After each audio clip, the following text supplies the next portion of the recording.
మన వైజాగ్లో కాశ్మీర్ చిలకన్య ఎగ్జిబిషన్ జరుగుతుందంటే మనం వెళ్లకుండా ఉంటామా? ఈరోజు మనం వచ్చేసామండి ఆర్కే బీచ్ ఆపోజిట్లో ఉన్న ఏయూ కన్వెన్షన్ గ్రౌండ్స్లో జరుగుతున్న ఎగ్జిబిషన్కి. ఇక్కడ బయట సెట్ అయితే బుట్ట బొమ్మలతో విలేజ్ థీమ్తో అదుర్సేనండి. టికెట్ అయితే 150 ఛార్జ్ చేస్తున్నారు. లోపలైతే 2 జలకన్యలు అయితే మనందరికీ మంచిగా ఎంటర్టైన్ అయితే చేస్తున్నాయి. ఇక్కడ మనకు కాశ్మీర్ సెట్ కూడా చేశారండి. మీరు మీ ఫ్యామిలీ అండ్ ఫ్రెండ్స్ అయితే ఈ ఎగ్జిబిషన్కి వచ్చేసేయండి. ఎగ్జిబిషన్ టైమింగ్స్ వచ్చేసి ఆఫ్టర్నూన్ 2 to నైట్ 10 వరకు అయితే ఉంటుంది. పిల్లలు అయితే బాగా ఎంజాయ్ చేస్తారు. ఇప్పుడు మనం చూస్తున్నది కాశ్మీర్ సెట్ అండి. ఇక్కడ మనకు లోపల ఈ టనల్లో ఎంటర్ అవగానే చల్లగా కూల్ వెదర్ అయితే వస్తుంది.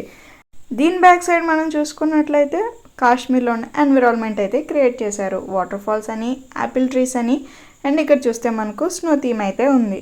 నాకైతే ఈ హెడ్స్ భలే అనిపించాయి. మీకు ఈ ప్లేస్ నచ్చిందా? అయితే విజిట్ చేసేయండి. For more interesting videos please do like, share and subscribe to Subhashini diaries.